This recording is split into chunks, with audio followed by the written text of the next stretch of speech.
Back when I was younger, I always grew up around bluegrass music because of my dad. So he was always playing in church, or before church, he had played in a full-time bluegrass band. And I grew up with so many instruments surrounded by me that it was like, it was part of life. There was music everywhere. He's from Kentucky, and that's how that stuff is. It's always sitting on the front porch playing music. So it all started from there, and then from there on, I was just filled with bluegrass when I was younger. It was awesome. I tried college basketball for a summer, or a year, I should say, and the basketball part was fun, but the college wasn't, so I realized that wasn't for me. And then I just started playing a lot more music and realized that, you know, you make a few bucks at a bar in a night, hey, that's not too bad. I'll start playing a lot more of this. This sounds like fun. 12, 13, or 14, and I was starting to play the banjo and Foggy Mountain Breakdown and stuff like that, Cripple Creek. All that old stuff, really, I had to learn how to make a banjo sound like that. And once I got like a regiment of understanding how the music goes together, then it was awesome. I couldn't stop. You had to learn everything after that. Actually, people who were a lot older than me at the time, because I was adopted and my dad's, he's almost 70 now, so I was surrounded by old dudes who played great old traditional bluegrass. And then after a while, I mean, that moved on to me playing music with my buddies in high school, and we'd sit around fires and we'd all sing the same old songs, and over time it just grows something that you do. Everybody grabs a drink and sits around the fire, next thing you know, guitar's out and everybody's singing. So they're all good memories, if you ask me. I'm gonna remember this.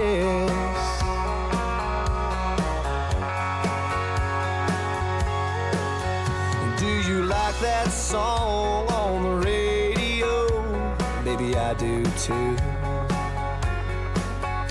Aren't you glad we left that bar? I brought my guitar and I could play it for you. Yeah, I hope you don't mind this old truck and this big bench seat. So slide on over here, baby, a little closer to me. I'm gonna remember this. I know I say a lot about bluegrass because that's what I grew up playing, but then after that, Dad always had cassettes of, you know, Merle Haggard and George Jones and Waylon Jennings and all the tear-jerking songs, you know, the good stuff, and you're like, that's awesome. And then when I was little, it would have been like 94, I was growing up on George Strait and Alan Jackson, and all that good stuff was on the radio, Brooks and Dunn, and that was good music. So I loved listening to that. Baby, I've got plans for me and you. You know, country, some of the new country I listen to, but not a lot of it. But rock, listen to a lot of rock. We listen to alternative music, John Mayer, anything. Yeah, it would be a guesstimate what was going to play next on my playlist, because nobody would have a clue, including myself. I'll show you what a summer night's for. Sitting on the back porch, listen to the crickets in the moonlight, honey, all night. And 90 Proof Twang it happened kind of quick, actually, because I was playing like little acoustic nights with a guy named Brad Otto, and he got me involved in the bar scene and was like, hey, you should come play music out. And I was like, all right, I'll try that. Then we did that for a while and got a good little following, and then Dave Cornett gave me a call, and he was playing music, and he said, hey man, I'm looking to put something together. Would you want to start a band with me? And I was like, whoa, Dave Cornett's calling me, and Dave is an amazing guitarist, and he's a great dude to learn from. And when he called me, I was like, absolutely. And then from then on, things just fell together, and we had 90 Proof Twang. Baby, I got this. It's your turn to take your time and unwinding. Better rest assured your pretty little heart's gonna like it. So if you don't mind dance, baby, I got this. Because I feel like there's so many different genres of music that are blended in with it, to whether it's a lot of the music that I grew up listening to, you know, it has that funky style, but it also has a southern rock to it, good old style country, but then you throw in a little the new stuff, but I don't know, you don't venture out too far, and you just find a mix of what makes me feel good. And it's worked out that people are enjoying it too. So what you're hearing is my weird head and how it all worked out. Well, we just finished playing at Bogart's, which was kind of a stamp for me. I'd never played there, but I'd watched people like Corey Smith and Blackberry Smoke, and I saw Ted Nugent there when I was 17. And so being on that stage is always awesome. We really like playing at Indian Creek Tavern and Borderline, and there's some local bars that we play at that our people come out and they get pretty rowdy. It's awesome. We do a show at River's Edge, like in downtown Hamilton. That place gets packed and awesome as well. So with around here, I feel like there's a lot of really good places there's great live music in the Hamilton, Cincinnati area, and you just got to go out and find it, but there's places for it. You got it all, a little love. It's just a tough man's love song. A tough man's love song. When you start with the writing process, you never know what's going to come out of it. You come in with ideas, and they're all just in your head. You start from blank, and that's awesome. So you sit down, you come up with ideas, you come up with a song, you come up with the guitar parts and what you want to say.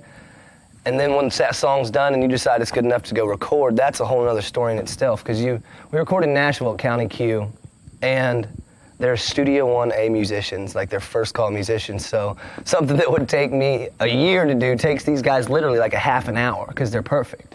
So when you watch them record these songs, it's more mind-blowing than anything. You're just like, how did you do that?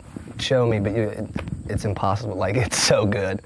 And then, I mean, when it all comes together at a live show, that's like the explosion of the volcano, you know?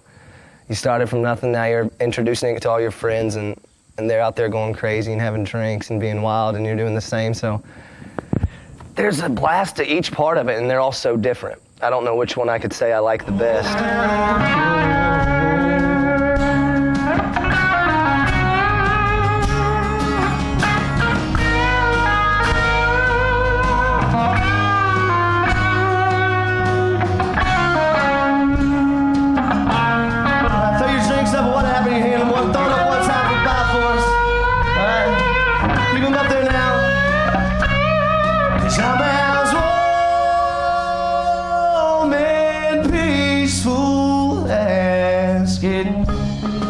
Thank you, guys.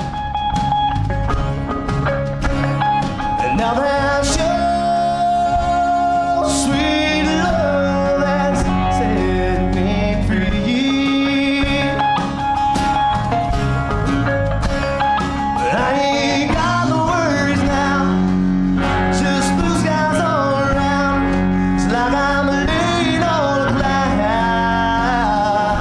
cloud. We just released Poor Boy's Paradise this past weekend, actually it would have been, but Six Pack has been out for almost a year now, it seems like. And it's just been a great compilation of songs that I've written with numerous people. Del Grey and Porterhouse, Little Texas.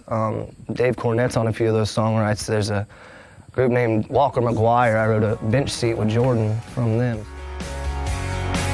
But I know she'll never cross those tracks.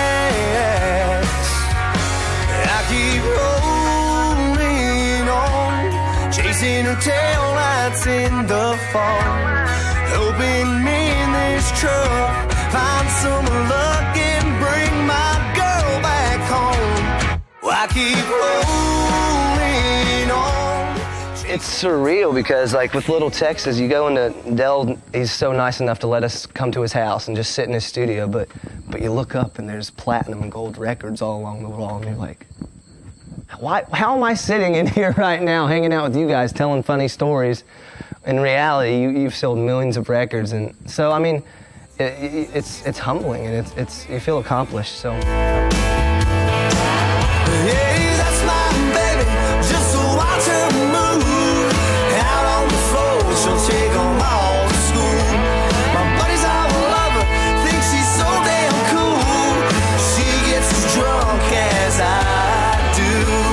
She gets as drunk as I do. It's just music that expresses me, and I've been able to write on it, so I don't know, that's my music, and it's awesome to see something that you vision in your head actually go to paper and on a CD or something. So it's humbling. It's really cool to watch it all come together. Your fans are your friends. We know so many people who are out there in the crowd and come to all of our shows and listen to our music, and when they actually like it, they're not just coming because they like you, they like the music too, and they're singing along. It's probably one of the most rewarding feelings, being a singer-songwriter, that you could ever have, is when people feel what you wrote. The sun is coming up, birds chirping in the trees. Early Sunday morning, quiet as can be, but it's 4:20 somewhere. Girl, won't you go there with me?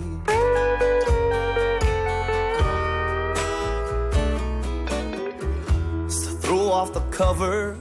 I remember wanting to play at Indian Creek, and now that's like one of my favorite places. I'm there all the time playing I play acoustic there this evening, and I love going to that barn. It's become one of my home places. But it's like, I remember before any of this started, like, I want to play there. Like, I passed this bar, I'd never been in there, but I want to play at this joint.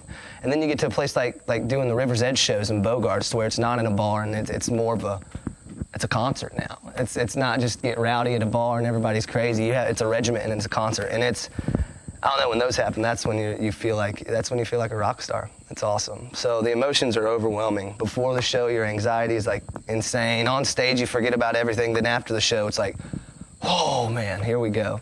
So it's never-ending ride of emotions for sure.